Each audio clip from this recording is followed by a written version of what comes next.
Hello. I just wanted to say real quick, I think it's really important to, whatever we're feeling, whatever we are experiencing, not set it up as this superstitious thing in our mind. So where we're like, I thought this, I felt this, I experienced this, and then we focus really hard on it as this huge distraction point, and it totally colors our mood, our excitement, our happiness, and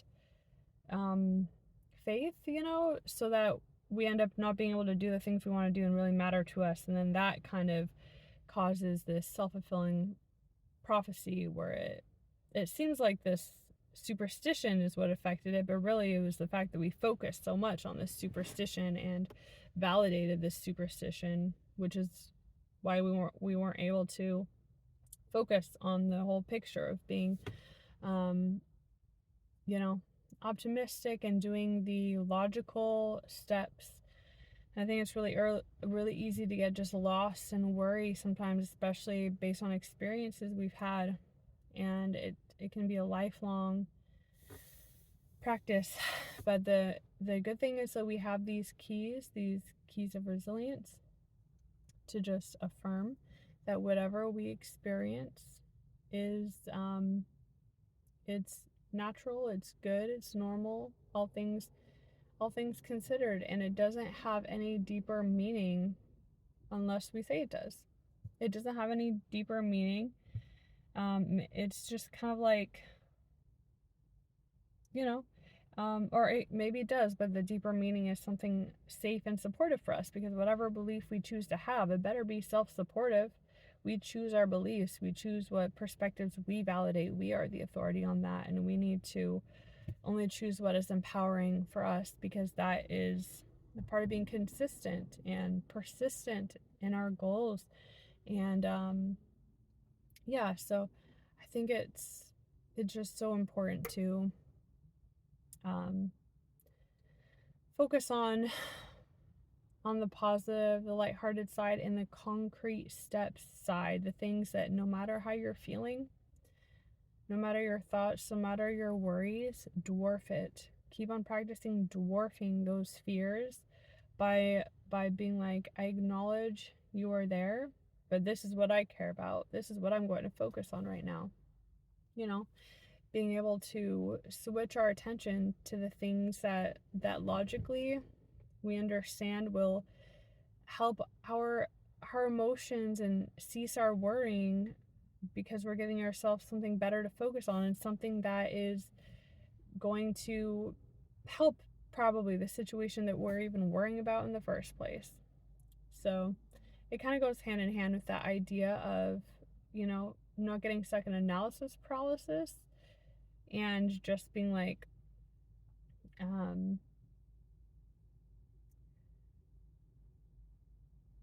we just have to choose one way, accept where things are in the moment, and do the best that we can. And knowing that the best that we can, when we focus on the most important things, those concrete things involved, the tasks that we do, the consistency and like dependability that we offer, those are the things that will keep other people supporting us and give us that self-esteem and progress and faith, that ultimately it isn't down to this superstition of how we feel in the moment, feeling really jarred, feeling afraid, feeling worried, feeling distracted. It's all about what actions are we taking towards the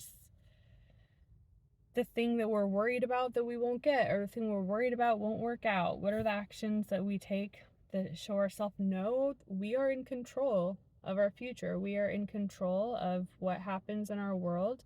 Our job is just to show up, be available, and put the very best. And you know when it's your best and when it's not. You know when it's your personal best and when it isn't. But we just have to be honoring our own knowledge, our own relationship with ourselves, to make ourselves satisfied, to know that we're putting in our personal best, and that often involves going outside the comfort zone. And that is, you know, can be very intimidating. I know for myself, when I think of going outside the comfort zone, um, I think of um,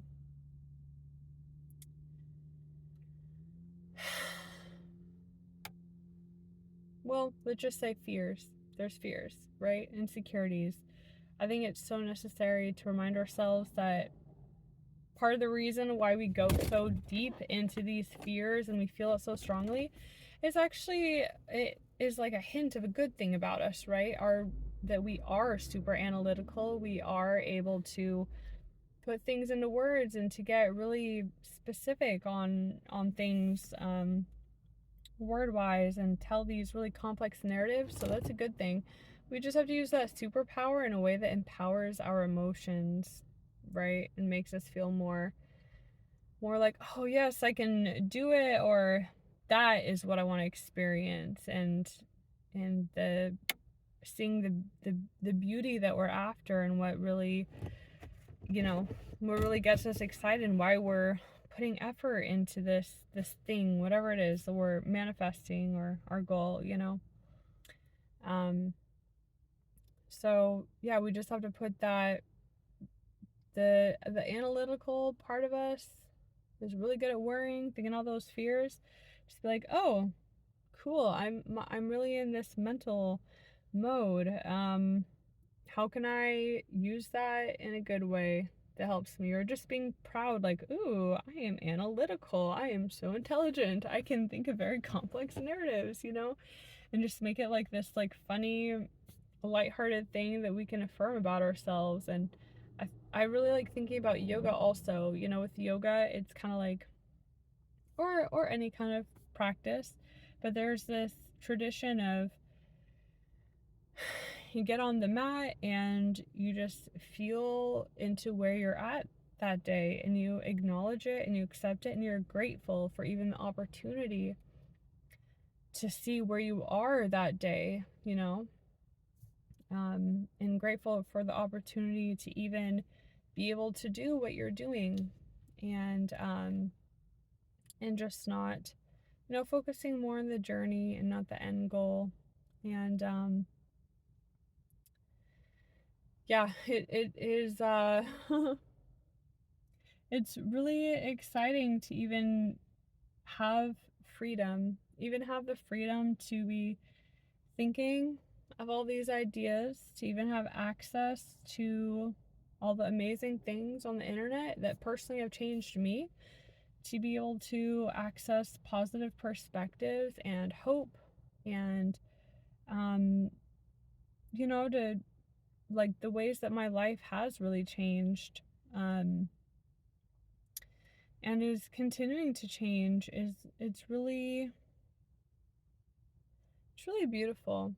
It's really beautiful and relieving when I really allow myself to just see, how using these resilient skills, how it really, really does work. It's just a matter of, like, continually retraining our mind to perceive things differently than maybe how we've perceived it our whole life so far, or for many years. So we have to have a lot of compassion, grace for ourselves, understanding that, of course, things are going to be a little bit trying, but that's okay. It doesn't mean anything negative is happening. It just means that we are doing our best to adjust, and and that we're ultimately open to learning new things, seeing different perspectives, which make us feel even more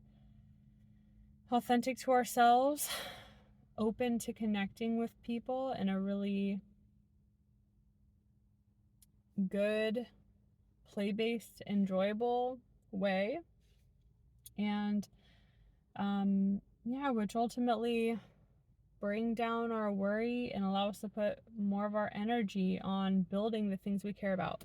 There's this really good quote. It's like one of those kind of cheesy motivational quotes that I read last night. It was something like, you can either, experience fear and worry and be living the same life that you're sick of, or you can experience fear and worry and be living the life that is authentic to like your heart and your dreams and makes you feel really alive and like, oh my God, I can't believe I'm doing this. I can't believe I'm succeeding. And it make you actually feel like miracles, like manifesting, like things can actually change. Like, oh my God, like I didn't think it would ever be possible for me, you know? Like that is the feeling I'm really after in what I'm doing, this sense of proving myself to myself and feeling like, you know, all the things of the past, why I went through all these things in the past, it'll make sense because I'll realize I needed those things in order to allow me to have grown into the person who's capable of doing what I am now. You know, like that is what I want to feel on an emotional level and why I put so much effort in to being consistent and persistent and, you know, offering the very best I can with what I got, you know. I know it's not perfect, but I'm doing the very best I can because I'm after that feeling of miracles are real and my perspective on the world, like my baseline assumptions and perspective of what's possible, it has changed because I've experienced something profound and life-changing. And it's one of those things, I know it's like kind of a boring and difficult, challenging process until you get there, and then that is where that gratification really comes in.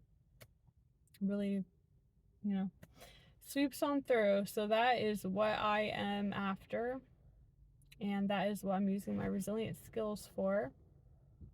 And I think that getting to those goals, those gratification points, and building trust in ourselves and understanding more what works for us, what is our own personal way of regulating our emotions and sorting out, filtering what we should be focusing on, you know, managing our energy and our attention.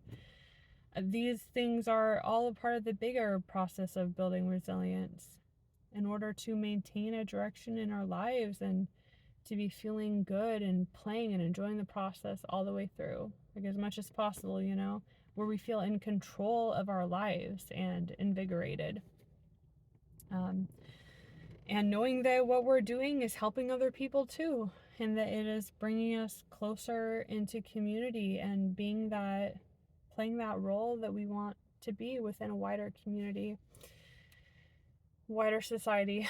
So yeah, I just really affirm for you that you will be able to feel that sense of gratitude for where you are now and faith that whatever you are doing right now is honestly the very best you can in every moment, and to give yourself that affirmation that everything is great that you're doing. Everything you're doing is beautiful, admirable, and successful for your intentions, you know, and just do whatever you need to, whatever it takes for you personally to have that sense of satisfaction and sense of control, you know. If you don't feel in control, then you need to do some different task or do something that makes you feel like assured, so you're not using so much mental energy to try to assure yourself, but you can just take actions to be like, I'm assured because look at that right there, you know, that kind of proof. So yeah, and I'm offering resilience coaching. If you're interested, you can email me. My email is in the description of this video and some past videos. And with resilience coaching, I really just talk with you to understand what are the specific circumstances in your life and the things that you personally care about, your dreams, and just through talking and dialogue being like, okay, what are the specific ways unique to your circumstances in which you can apply the basic resilience skills. And I also offer accountability, this sense of like completing your goals, small goals, you know. You got to start small with your goals, but I found for me, for speaking therapists personally, That if I have this sense of, I'm going to talk with them, and I want to be able to reflect on this thing and be genuine and authentic, see if it actually worked for me, see this idea, see the proof, it really helps to have them to talk to, so that I have a little bit more of that emotional incentive, because I know it connects me more to this therapist who I like. When I'm like, okay, I just have to be thinking in this moment, okay, this is what I talked about with my therapist, and how can I apply what I learned to this situation? And that really helped give me more momentum and feel empowered, and kind of take the focus in my mind instead of those age-old patterns I felt in my mind. It gave me just a little bit of a leg up, to be like, here's the second focus. The overlay is what I used to focus on before. It's the same physiological kind of emotional experience, but the mental focus and the narrative surrounding it is different, because now my narrative is not delving into all my past and all this stuff that makes me feel less empowered. Now the overlay, the mental narrative surrounding these emotional experiences and physiological changes, is the connection I have with my therapist, and the therapy, the self-coaching I'm doing, and this progressive greater control and understanding in my mind and my life, and affirmation of what I want to experience. That became like the overlay that was my new focus, and that really helps me to break out of some years long emotional patterns that I had been stuck in and felt like I couldn't get out of. And and as I understand it, in my perspective, the difference between coaching and therapy is that coaches draw on personal experiences, and it's non-clinical support for managing emotions and perspectives, and all for the purpose of manifesting goals. Like, that is what therapy is there for, to manifest goals. And in order to do that, we manage and modify emotions, and a big part of modifying emotions is by modifying our thoughts. That's kind of like CBT, the whole idea of CBT, but it's coaching is non-clinical, and therapy is clinical and based on, when people help you, it's not so much they're describing things as relating from personal experience, but they're describing it in a more generalized, theoretical kind of educational way. So yeah. Once again, if you're interested, email me and we can talk more. And yeah, thank you so much for listening, and have a beautiful day out in the sun. Listen to some birds, soak in whatever beautiful sights and sounds are where you are. Open your heart to nature, because you and nature are the same. You are just as pure as any bird out there, as any, leaf rustling in the wind. The way that we move through our lives, how we are, is the same exact as, a tree. Like, a tree out there might have a bunch of knobbles. It might have been deprived of water, and so it caused it to grow a certain way, or there's a big old rock, and so its roots kind of, twist up in different ways to adapt. But that tree is extremely beautiful, and it shows the reality of just the beauty of nature and reality itself, and adaptation and collaboration, and just that pure beauty of the tree, right? And just the essence of what it is, and that it just exists because it is here because it wants to be, and it just does its thing, and it is beautiful. In the same way that we look at trees, for example, that's the same way that maybe a tree looks at us, or that other beings would look at us, or that we can look at ourselves. Essentially what I'm trying to say is that we can look at ourselves in that same way, where we kind of move out of that very narrow human society correlations of perception, to be like critical and judgmental and afraid of ourselves, ultimately think that things about ourselves are always negative signs that predict or have this superstitious correlation to us being bad people or needing to be harmed or deserving of harm in some way, you know? I think in a really helpful way to break out of that is to that kind of really critical fear-based analysis of ourselves and our own self regard is to look at nature and be like, oh, like exactly what I'm seeing in nature is what I'm seeing in what I can see in myself, you know, what we can choose to see in ourselves. But just all the unique attributes, the irregularities, the signs of disease, even, it's not a condemnation of that thing. It's a just information about the greater environment it's in and what it has had access to, you know, the resources it's had access to or hasn't had access to. But essentially its purity is beautiful. And, you know, there's different cultures between subcultures, between people who have had different experiences.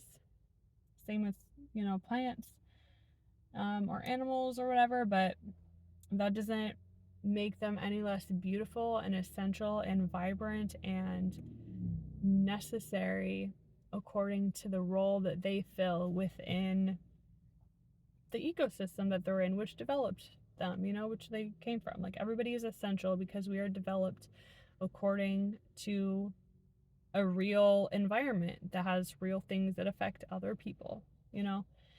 So we just have to be mindful of our advantages and disadvantages as we understand what role we want to play. What role is most authentic for us to play.